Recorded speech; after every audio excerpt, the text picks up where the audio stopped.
கடவுளே, எனக்கு ஒவ்வொரு தடவையும் கொடுத்து கொடுத்து எடுத்துக்கிறேன். இந்த தடவை கொடுத்து எடுக்கிறதா எனக்கு தயவுசெய்து கொடுக்காது ப்ளீஸ். இல்லாட்டினா என்ன தாங்க முடியாது. இந்த தடவையே 2 கோடா? இந்த 2 கோடு டார்க்காக விழுகணும்னு சொல்கிறாங்க. எனக்கு லைட்டாக தான் விழுகுது. அதனாலேயே ஸ்ட்ராங்காலேயே என்னமோ லைட்டாக அவ்வளோ இது தெரியுதுன்னு நினைக்கிறேன். சரி, நம்ம இந்த தடவை எதிர்பார்க்க வேணாம். அவங்க கேட்டால் நெகட்டிவ்னு சொல்லிடுவோம். என்னாச்சு, ஏதாச்சும் தெரியல. சரி, போய் கேட்போம். என்னடாம்மா, என்னாச்சு? அது ஒன்றும் இல்லைங்க, எப்பயும் போல தான் வந்திருக்கு. என்ன பண்ணுறதுன்னு தெரில. எப்போ தான் இந்த 2வது லைன் டார்க்காக காட்டுமோ. சரி விடுங்க, நமக்கு எப்போ அமையுமோ அப்போ தான் அமையும். ஸோ அதனால் நீங்கள் ஃபீல் பண்ணாதீங்கன்னா, இதான் இப்போ நம்ம கண்டுக்கிறதே இல்லை. அது மாதிரி நான் எப்படி கண்டுக்காமல் இருக்கேன்னா அது மாதிரி நீங்களும் இருங்க. கடவுள் நமக்கு எப்போ கொடுக்கணுமோ அப்போ கொடுப்பாரு. சரியா? மருமவளே, என்னாச்சு? இல்லைத்தான், நெகட்டிவ்னு காமிச்சிருச்சு தான். சரி விடு, கடவுள் நமக்கு எப்போ கொடுப்பாரு அப்போ கொடுப்பாரு. அதனால் இப்போ அதை நீ ஒரி பண்ணிக்காத. வா, நம்ம சமைப்போம். வா. என்னம்மா, 2வது கூட லைட்டாக தெரிஞ்சுன்னு சொல்லலாம்ல அம்மாட்ட? இல்லைங்க, வேணாங்க. அவங்களும் ஒவ்வொரு தடவையும் எதிர்பார்த்து ஏமாந்து போகிறாங்க. நம்ம ஏமாறுதுன்னு பார்த்தாது அவங்களும் சேர்ந்து ஏமாறுறாங்க. அது எப்போ வருமோ அப்போ வரும். நம்ம அதனால் கண்டுக்க வேணால் விட்டுருவோம்.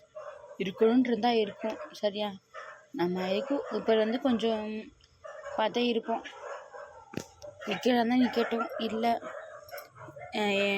போகிறதா இருந்தால் போகட்டும். அதனால் நம்ம எதுவும் நினைக்க வேணாம். வாங்க, நம்ம வேலையை வைப்போம்.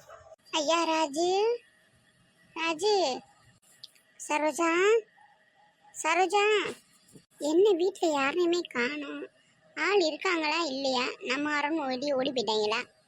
அட அப்பத்தா, வா அப்பதா, ஏன் அங்கே நிற்கிற? இவதான் என் பேத்தி குட்டிங்கிறது. நான் கூப்பிட்ட குரலுக்கு ஓடியன்ட்டா. ஏன் அங்கேயே நிற்கிறீங்க? உள்ள வாங்க. நான் உங்களை ரொம்ப மிஸ் பண்ணேன் தெரியுமா? ஏண்டி பாட்டுமா?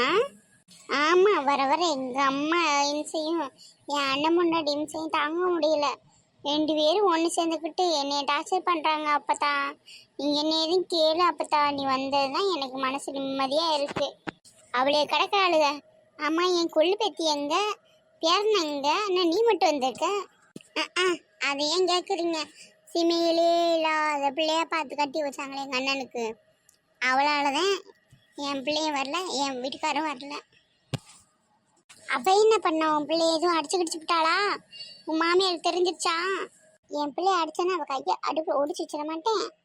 இல்லை, அவளுக்கு இன்னும் பிள்ளை பிறக்கல. 3 வருஷம் ஆகியும். அதான் என் மாமியார் விட மாட்டேன்ட்டாங்க. அதான் கூப்பிட்டு வரல. அண்ணன் கூட விருந்து வைக்கிறேன், கூட்டிட்டு வாமான்னு தான் சொல்லிச்சு.